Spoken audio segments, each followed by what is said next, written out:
This video is for business leaders who want to think better and make better decisions by engaging in mindful leadership. Watch to the end of this video for additional insights and bonus material, which will make a lot more sense after having watched the rest of this video. So, mindfulness is all about being mindful. I know that sounds silly and obvious, but not as much as you might think. It's truly that simple, yet doing it well is about as easy as dodging bullets. Fortunately, starting and practicing is easy, especially if you do it every single day, even for just a minute. That said, practicing more often and for longer is always better. Please note that I said practicing is easy. That doesn't mean that doing it in an emotionally charged state will be. But the more you practice in any state, the more likely you are to succeed in being mindful when it matters most. While I recommend daily meditation of any kind, including mindfulness meditation, for anyone who wants a better brain and a better life, that's not this. This video is not about how to meditate. Mindfulness is basically being aware of yourself in the place you are, at the time you are, and reality in the instant in time it's happening, rather than allowing your mind to wander backward or forward in time or to another location. For this video, we'll focus on one idea specifically and how to practice being mindful using it at crucial times. So you are not your thoughts, feelings, or beliefs. You think, feel, and believe those things, but they are neither objectively real nor what we or you are. More than once, now this is an example of me failing to be mindful when I should have been. More than once, I've quit an English teaching job when I was angry, usually morally outraged. That is, they violated my moral code of actually teaching students rather than appearing to, and I wasn't okay with that. Whether I would have quit or not is far less of an issue for this example than the fact that I failed to become mindful before reacting emotionally. Had I given myself a moment to stand back and reflect thoughtfully, I may have been able to find a better, more appropriate way to do it instead of going, okay, look, I don't support that, I quit. So what this is this is a classic system 1, intuitive, emotional, fast, unconscious, and frequently wrong decision, rather versus the system 2, conscious, deliberate, effortful, slow, thoughtful, and more often right in complex situations if you take the time, have the right information, and reason through it carefully. So System 1, fast thinking, and System 2, slow thinking, were described in Daniel Kahneman and Amos Tversky's very famous book, Thinking Fast and Slow. I'll put a link there either to a video that somebody else did or a video that I have that goes deeper into that so you can find out what that's about. System 1 is essentially your gut or fast thinking intuitive system. And really what it does is it helps you catch a ball without calculating the parabolic path. You just know where to put your hand, you catch it. It's easy to catch a ball, right? Sure it is. That's your System 1, making it automatic for you so you don't have to calculate it. System 2 is your thoughtful, slow, deliberate thinking system. Now it helps you do things like write this script for this video like I did, or take a math test where the problems are too complex and detailed for you to solve in a flash like you caught the ball. So I'll give you an example. If you do this right and you use System 2, you will get this answer correct. And if you don't, you'll probably get it wrong. You have $1.10 to spend. You need to buy a plastic bat and ball, and the bat costs $1 more than the ball. How much does the ball cost? I will leave the answer to this question to the end of this video if there's time. If not, figure it out. and I'll eventually let you know. So the next one is, this is where neuroscience and behavioral economics meet mindfulness. So behavioral economics is what Daniel Kahneman and Amos Tversky talk about in the book that I just mentioned.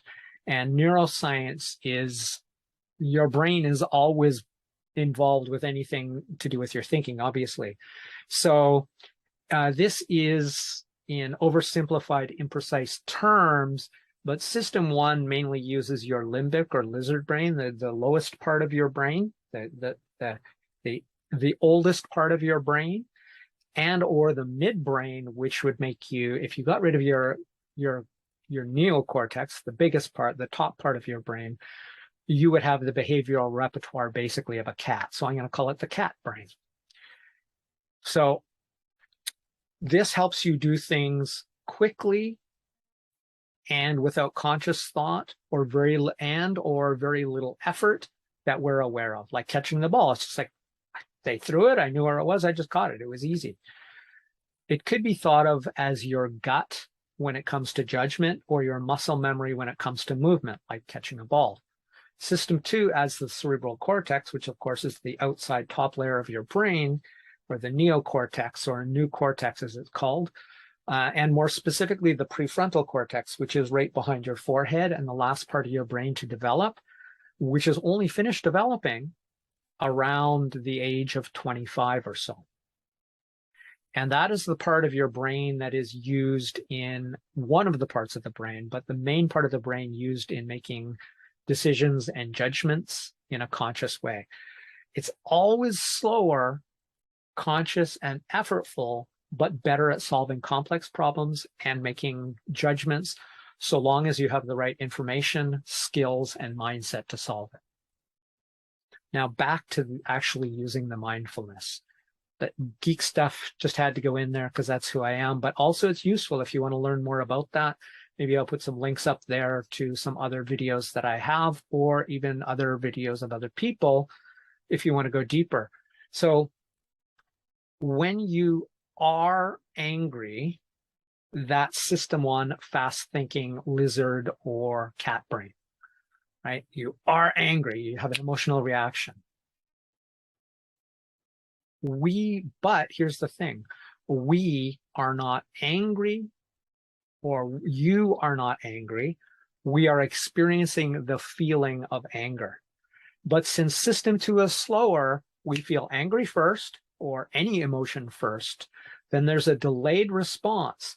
So because system two is slower, you need to delay your response unless it's life-threatening by breathing, mindful breathing, stopping and counting to 10 like your kindergarten teacher taught you, or physically or mentally stepping away from the situation, the emotion, to let your system two, fast, slow thinking, catch up with your fast thinking system one, emotional brain. It's also important not to ruminate or obsess over your feelings, because that's more likely to actually sort of override. It's called an amygdala hijack when you get too emotional in a sense, which oftentimes makes it impossible to think if it's a true amygdala hijack. But anyway, it makes it harder for you to think, or if you focus on the emotion, you can then take your conscious mind and calculate revenge or calculate what you're going to do next, which is not really what we're after in this case. You want to step back and say, what is the best way for us to react in this situation, or how to behave in this situation to get the best outcome for everybody concerned. That's kind of what we're after. So when you feel something, become mindful of it being a feeling by saying feeling to yourself in your mind. So you're not angry, you're feeling angry. You're not hungry, you're feeling hungry. This will help you become aware. You are no more angry than you are ice cream. If someone says, I feel like ice cream, neither the person saying it nor anybody hearing it takes what they say literally. But when most people say, I'm angry, they and anyone listening rarely questions whether they are angry or not. And yet nobody sees them turn from Sally into angry because we understand implicitly that she meant I'm feeling angry. But the idea of actually saying that in your mind or becoming aware it's a feeling and not who you are or what you are is really critical for the mindfulness component here. Essentially, but without the explicit statement of awareness of feeling angry, we often forget that the feeling of anger, while real, isn't who or what we are.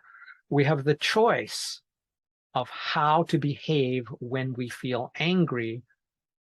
This is where mindfulness can distinguish us from animals or humans with rabies.